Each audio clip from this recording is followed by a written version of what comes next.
Hello, and welcome to another episode of Capsule RX Podcast. Today, I'll be your host, Dr. Jovin. And today, we have a very special guest that I'm excited to announce. I've been getting a lot of field questions about industry. So today, we have someone who is a fellow at Janssen, Dr. Michelle Kim. How are you today? Oh, I'm doing great. How are you doing? I'm doing good. I'm doing good. Thank you for asking. So, Michelle, can you kind of just give our audience a brief introduction about yourself, so they can kind of hear why you got into a fellowship and how your fellowship is going right now? Yeah, sure, definitely. Hi everyone. My name is Michelle Kim. I am a first year fellow at St. Joseph's University and Janssen's Medical Information and Payer Health Systems Fellowship with a focus in immunology products. I actually graduated from the University of Maryland School of Pharmacy in 2020. I had the intention of becoming a community pharmacist after working at an independent back at home in Baton Rouge. And, I eventually, achieved my dream of becoming a pharmacist, like a community pharmacist at a grocery store, pharmacy chain in the Baltimore area.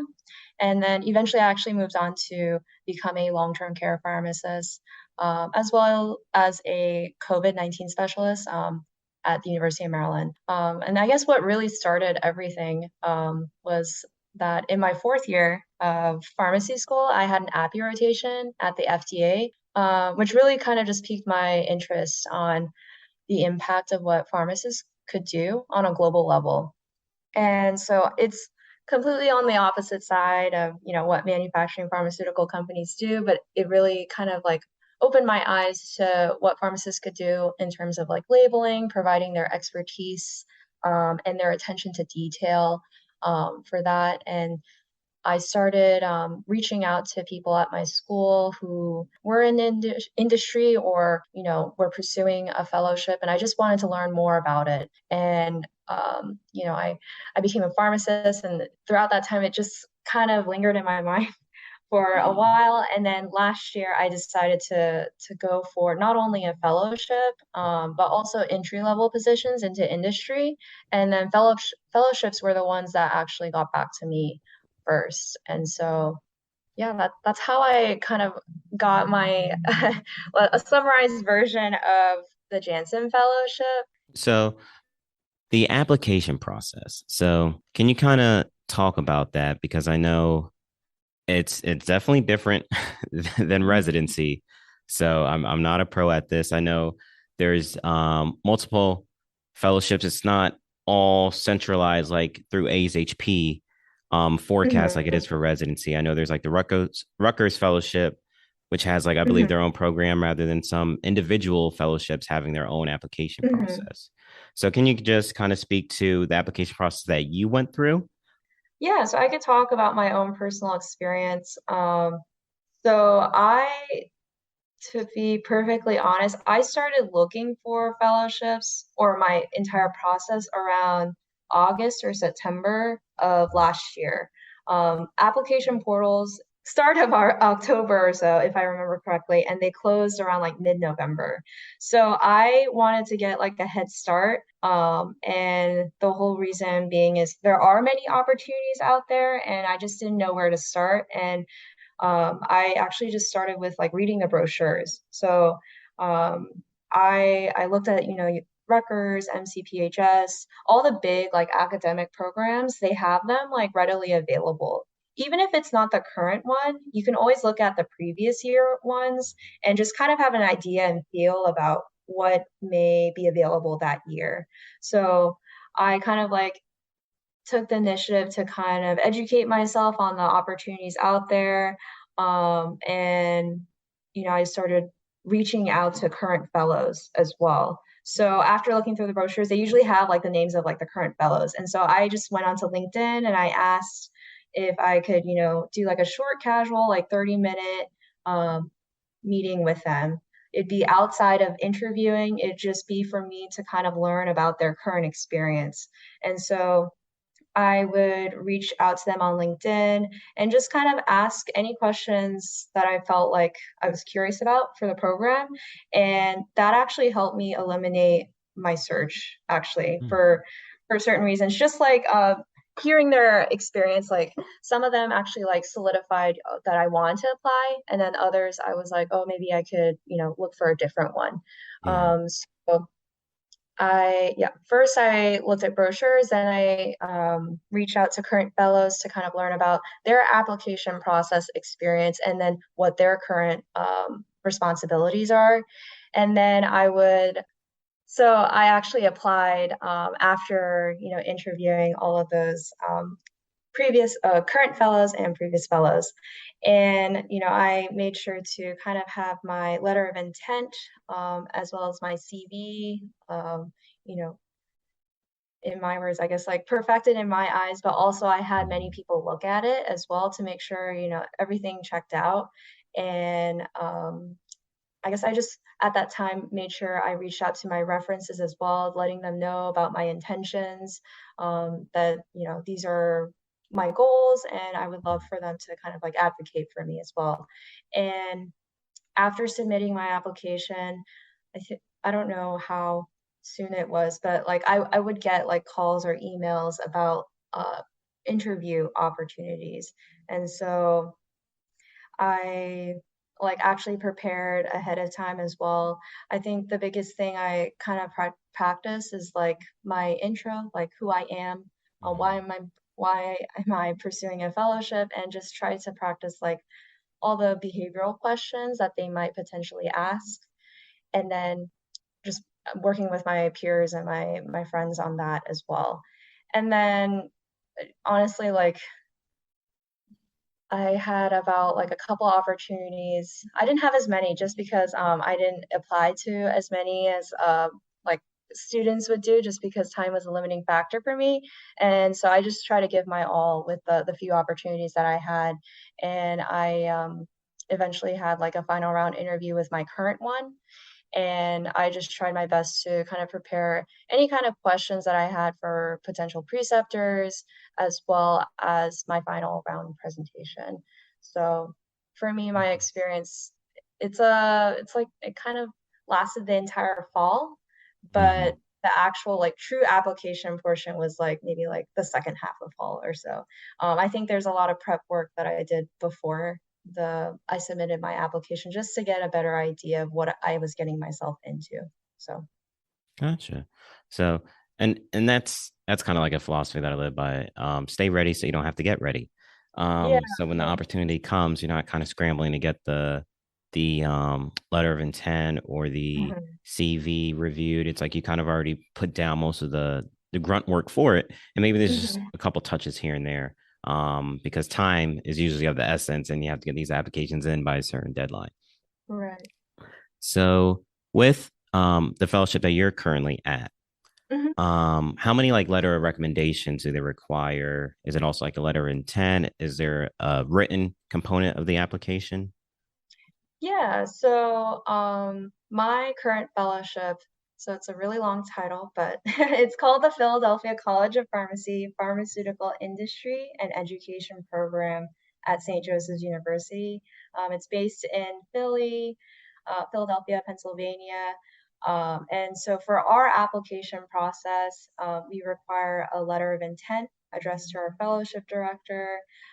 We also require a CV, unofficial transcripts from your college and pharmacy school as well, and then a writing sample.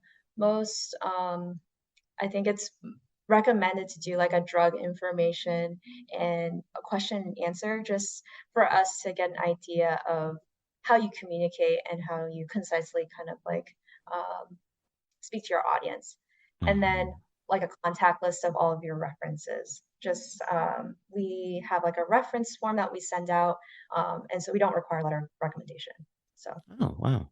Okay. yeah, it's a little bit That's, different. yeah, no, that is a little bit different. Okay. And for people listening, who would you recommend would be like good individuals to put on that contact list? Definitely people that know you and can speak to your, good qualities. Mhm. So I asked my pharmacy manager, who I was working as a tech with, and then eventually became like a colleague when I was working at in retail. And then I also asked my API preceptors. So like one of them was my FDA preceptor, and another one was someone who could talk more about my clinical experience and things like that during school. So even though I was like a couple, like at that time, a year out of school, I just kept in contact with um, the preceptors that I enjoyed working with. So if that's like something that people are thinking about, like who to reach out to, like you don't necessarily have to reach out to preceptors like I did, but people you work with and who can really talk about your good qualities and your work ethic and things like that um, can be super beneficial. I think you touched on something that's also important is keeping in touch with those individuals, right? Because sometimes Hmm. you leave the school or you leave the rotation, and then life takes you down a certain path, and you may not be in communication as much with them. But it's always important to make sure you kind of keep an open line of communication with certain individuals that you believe could attest to, like you said, either your clinical knowledge, your work ethic, your industry experiences, because you may need them as a reference. So anybody listening, I think that's very important for you to kind of keep that open line of communication. Maybe check in every couple of months, ask them how they're doing, and kind of give them some updates about some of the things that you're doing and what you're thinking about career wise. Yeah, definitely. So you mentioned that each place is different, right? And to my knowledge, I thought all fellowships were kind of rotational based, but the fellowship that you're currently in at St. Joseph's University with Janssen is you're situated only in immunology. So is that for all the fellowship experiences there? Oh, that's a good question. So all the fellowships, there's actually a lot of different opportunities that I know of at Janssen, and they are across different functional areas, different therapeutic areas. And I think that's just dependent on the opportunities. I know at my current fellowship, when I was like pursuing one, they were also, they had an opening for their solid tumor. Um, Mm, as well. So it's really dependent on the fellowship. And if it's not listed in the brochure or anything like that, that's definitely worth a question to whoever you're applying to. Because I think across like different companies, they have like different products, and sometimes it's just based on business need that they'll be, situating you in, immunology versus oncology, if they have those kind of products. Um, so for me, I specifically like, there were two opportunities my year, but I specifically wanted to pursue an immunology one. I mm, thought that was like more interesting to me. I know like oncology is kind of like a hot topic now. yeah, I feel like even in pharmacy in general. But for me, I felt like there is a lot of like room to grow and learn in the immunology space. So it's really like, obviously based on availability, but then also your interests as well and what you'd like to pursue. So at Janssen specifically, they have a lot of different products, but for St. Joseph's University specifically, the year that I was applying, they had oncology, specifically in solid tumor, and then immunology. And this year we actually have an opening for hematology, hematologic oncology. So it's really dependent on, like the company's hmm, find their products as well as the fellowship availability as well. I know there are a lot of different opportunities across Janssen as well, just because of their product pipeline and profile and things like that. So perfect. Yeah, so it really just depends. There's not it's not like, yeah, all your rotations will be just focused in one therapeutic area. It really just depends um, on the fellowship opportunity and also the location of the fellowship. So if you're mhm. one that's interested in that, that means you could still find one possibly within Janssen. You just have to check out the details on the fellowship. And if it's not there, like you Mhm. said, I think that's a great question you can ask during your interview, Mhm. which will kind of show like how serious you are about the program and the type of things that you're Mhm. looking for. Yeah. Now, I know this is what everybody's wondering, and I am too. Mhm. What would you say is like a day in the life of being a fellow? Oh, okay. Um, I guess to tell you honestly, every day is different. It's a lot of meetings for sure. Every week, I feel like I have like a different set of meetings, whether it's with my preceptor, um, or with the individual teams that I'm a part of, depending on what they need. I just every week is a little bit different. And Mm-hmm. then my preceptors kind of pull me into different projects as well whenever it's available. And so, there will be opportunities for me to like, review a scientific response letter. So I'm currently doing that right now for a couple of different products. And then also one thing that I guess my fellowship is a little bit unique in that, I have the medical information side and the payer health system side. So not only do I get to communicate to healthcare providers and consumers, the payer health system side lets me communicate to payers. So on that side of things, I'll like create standard response letters for them as well. Um, and then yeah, so every day is different, depending on business need. And then I guess other responsibilities that I might have are, helping maintain a formulary dossier. So as soon as I started, they kind of pulled me into this project because one of their products had a new indication, and so they had to update their dossier. So I was just kind of on the tail end of that project, but I just made sure that it was okay to submit. Mm-hmm. um, but there are definitely different opportunities and projects. It's just honestly based on the availability and business need. And but my main responsibilities are, conducting literature searches, updating or creating um, scientific response letters, maintaining dossiers, as well as making sure that anything internally and externally are medically accurate. So anything that's like within outside of my team, and it contains scientific data, I would be kind of like the point person to make sure everything matches up with the data that they're referencing. Um, so yeah, I'm like 4 months into my fellowship, but Mm-hmm. um, those are kind of the things that I've experienced so far. Every day's been very, very different from Yeah. the previous day, but a fellowship is great to work and learn at the same time. So I've been fortunate with those opportunities. Yeah, definitely. It sounds exciting. And sometimes when you do the same thing every day, it can kind of get mundane. So it's nice to Mhm. have different opportunities and different things you can learn. Because then I look at a fellowship and a residency as experiences to, or I should say, I look at a residency and fellowship as opportunities to gain as much experience in different things as possible. So to be able Yeah, to practice, using your different skills, whether it's medical literature, whether it's preparing a um, a dossier in order to be reviewed by the FDA, to add in this new the paperwork for the indication and everything like that. Like you're gaining so many experiences that you can attest to for future job interviews, and that's really the whole point of all of this is to help prepare you for the next opportunity, which would be your career. mhm. So that's awesome that Janssen and St. Joseph's University is creating these vast opportunities for you to have such a large experience.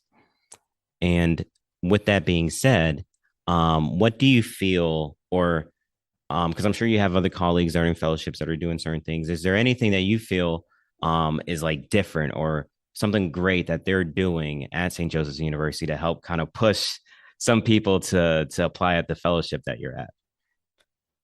Yeah. So at St. Joseph's University, we have like two components. So one of them being the company responsibilities and things like that. So that's kind of what you do, like 80% of the time.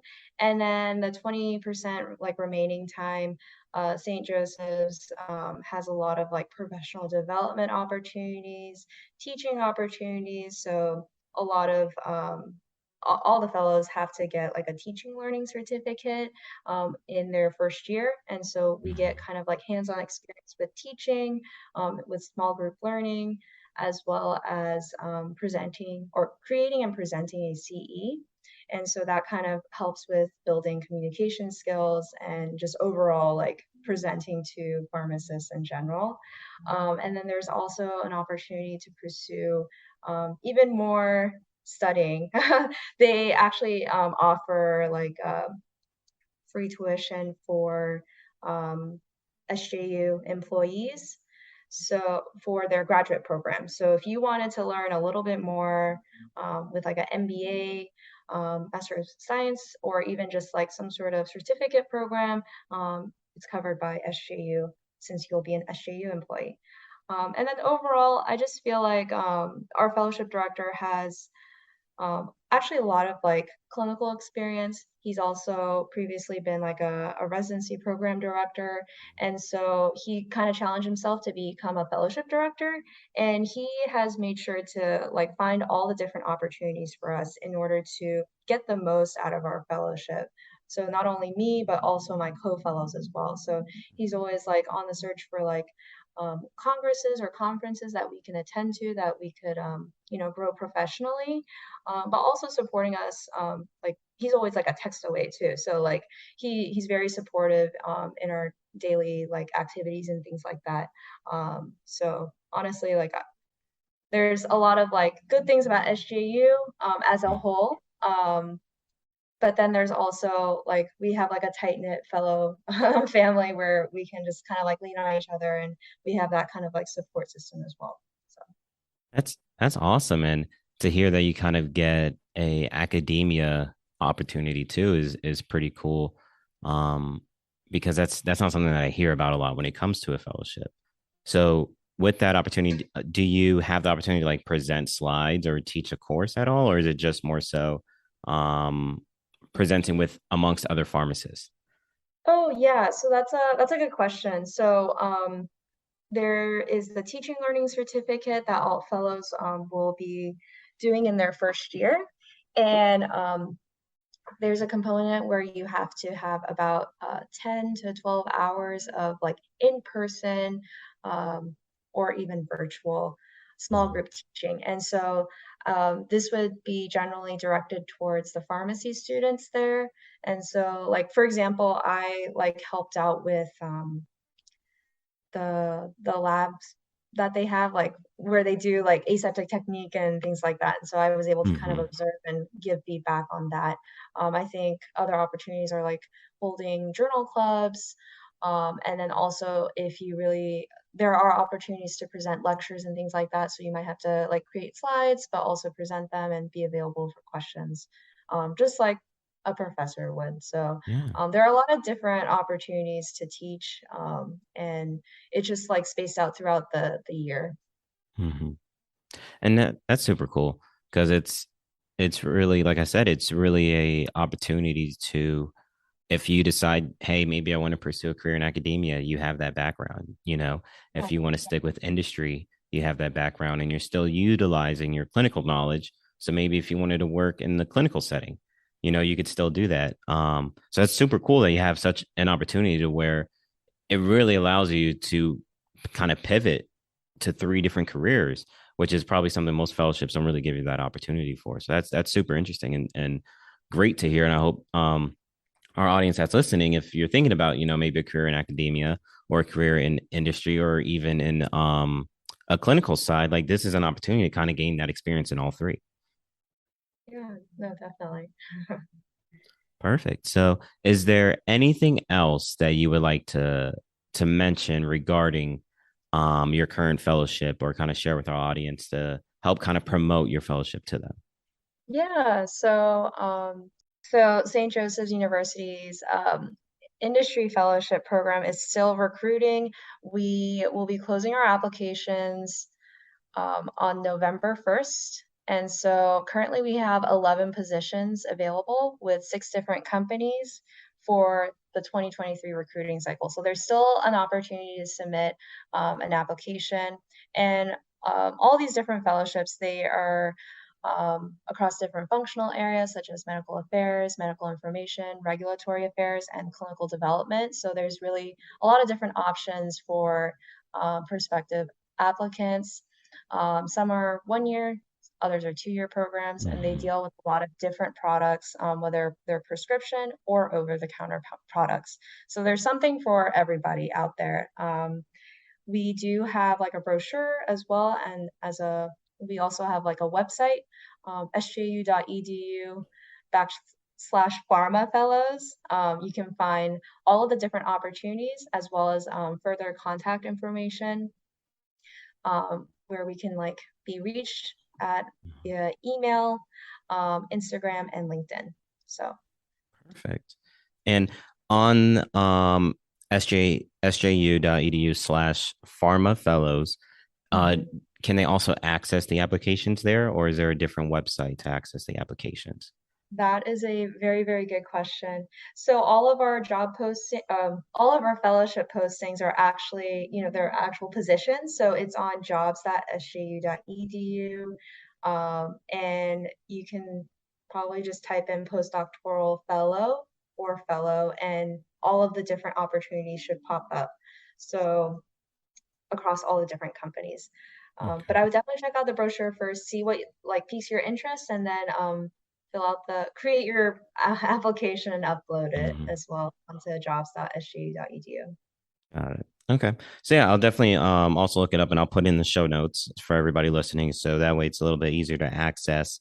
So you can go ahead and search there. I'll also try to find the brochure link so I can include that too. And also the sju.edu pharma fellows. So you can reach out on LinkedIn to some of the fellows to kind of get their perspective and their experience on the application process and what they kind of went through and what they're currently going through to see if this is a good fit for you.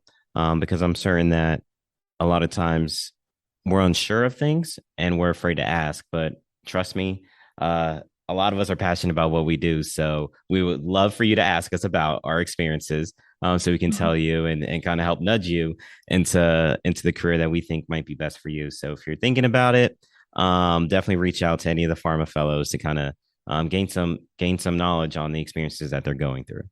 Yeah, definitely. We're always open to giving back because we also received a lot of like attention and just a lot of good advice from previous fellows as well. Yeah. And talking about advice, for my last question for you, is there any last minute advice or maybe like two to three things that you would like to share with our audience today to kind of help them either with the application process for a fellowship or just to help ease their mind and help them to kind of push them to take that chance and pursue a fellowship. So I guess if you're kind of like on the fence, if you're not really sure, um, I can definitely attest to the fact that, fellowships, they are not only like a work experience, but a learning experience. So if you had just like a entry level position, you would kind of be limited to doing the responsibilities of the job. But a fellowship actually gives you the opportunity to not only learn but work at the same time and also branch out of your usual like functional area too. You can network with people in other areas of industry and kind of like gain exposure through their lens.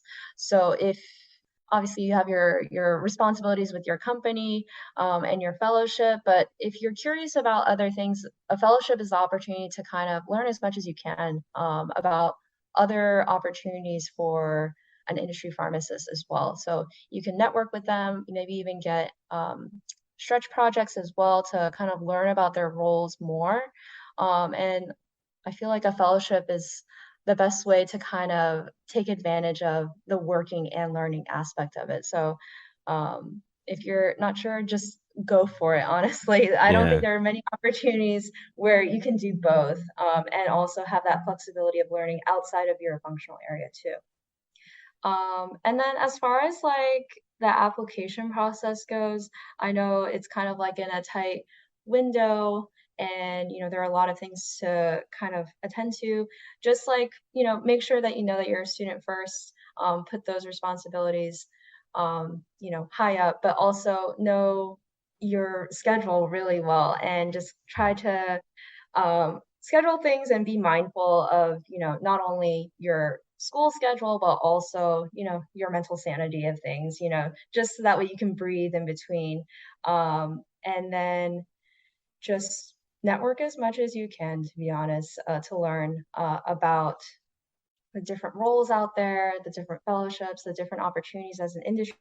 And then I guess one final thing I guess I could say about the interview process is really know your why. So know Mhm. who you are, know that like how to present who you are as well, but know why you're pursuing industry, why you're pursuing a fellowship, and why you're pursuing this specific fellowship as well.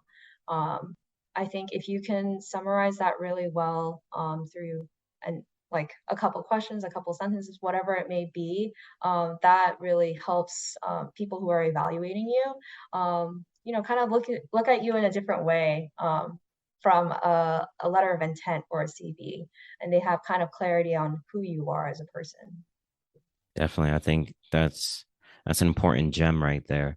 The knowing your why you're pursuing this, why this specific fellowship, um, are two key things that I'm sure any fellowship program director wants to know from somebody that's applying to this because they want to make sure this is the right fit for them and it's also the right Mhm. fit for you. Okay. So that's something where it's valuable to practice that. And I think a lot of us think, oh, we can do this. It's easy. It will be if you practice, but Right. Yeah. you got to practice first. So definitely reach out to some people from your network, maybe some teachers or preceptors, maybe practice some interview questions. Or I'm sure you can go on Google and search for different behavioral questions or Hmm. situational based questions that might be asked in a fellowship and Hmm. just practice those. I'm sure there's probably a bunch of YouTube videos as well that you can probably look up to help you with this. And don't take this lightly because this is part of your journey into your career. Um, Hmm. and you should take this serious and really try to know your why, build that elevator speech, and do the best that you can in the upcoming interview experience. So you summarized it perfectly. Thank you. Yeah. Thank you. Okay. And for anybody listening, I know you mentioned the sju.edu/pharmafellows. Is there a quicker way for people to reach out to you? Uh, so we also have an email, Okay. pharmafellows at sju.edu if you have any general questions about fellowship, like opportunities and the application process. But if you'd like to like personally reach out to me, I'm on LinkedIn as well. So if you have any questions about my experience, my application process experience, or just questions about industry in general, I can try my best to answer any of those questions as Yeah. well. Yeah. Yeah, I'm sure you'll get a lot because people ask me and I'm like, honestly, I don't know. I don't have too many connects in industry, but I always try to point them to the few people I know. So you might have some people that I point in your direction just because I don't have the expertise in that field and I want to make sure these people that are interested in it can get the best Mhm. help that they can possibly get. Yeah, Um definitely. yeah. So thank you for sharing that. So yeah, I'll try to get I'll add you on LinkedIn myself so that way I can also include that in the show notes. So that way anybody listening, the email was pharmafellows.sju.edu. Yep, pharmafellows at sju.edu. Yep. Perfect. And then I'll also add in your LinkedIn. Yeah. So that's it for the questions I wanted to ask you today. Is there anything else that you would like to share with our audience? So I guess for me, making that step towards choosing a fellowship was a big thing, but I honestly feel like it was the best decision I made for myself. As long as I think one thing to say, just be confident in pursuing it because honestly you never know until you try, to be honest. And like I kind of just had an idea of like what industry pharmacy is and like what a fellowship is, but now that I'm in it I can like confidently say like I've tried it, I'm still trying it, and I'm learning a lot, and it's just been very interesting and fun Yeah. experience so far. So like definitely go for it. And this honestly, this might be a little off topic, but whatever you decide to pursue, just go in like head first and just go for it because you really truly don't know until you try Yeah. it. No, I love that. I love that. And a lot of us there's hesitation and then there's doubt and this that you don't know and you're jumping into the unknown when you're doing this but just try it. Yeah. We have Yeah. nobody knows when I always look at things it's like if I'm 80 years old and I feel like I would regret it then I'm just going to try it, like just try it, Yeah. why Yeah. not? if it's not for you, it's not for you. But, 1 year Right, and a right, total right. of like 80 to 90, what is that? Right. So just give Yeah, it a shot, you know? right. Thank you so much, Michelle. We greatly appreciate you coming on Caps RX podcast and kind of sharing your opportunities with your fellowship. We would love to have you come back towards the end of the year, once you go through more experiences, and you can kind of attest to that. But if anybody's listening and is thinking about doing a fellowship, it sounds like this is a great opportunity. There's currently 11 positions available. Please definitely go to jobs@sju.edu, and go ahead and search for the different fellowships opportunities that are available. And when you do that, go ahead and definitely check out their website too for the brochure to kind of get more details on it. And you can go to sju.edu/pharma fellows to reach out to some of those fellows that are in those current experiences to kind of see from their perspective and their experience why they chose this and how it's been beneficial for them so far, because I think that's also important. You want to make sure that the people that are currently in that position are enjoying it. And it sounds like Dr. Michelle Kim is definitely enjoying it. So that's something where if you're thinking immunology, I'm assuming that application will open up probably next year since it's a 2-year fellowship. Yeah, That's something that now you have somebody that could be your resource for that. yep, definitely. All right. All right. Thank you so Well, much. no, thank you.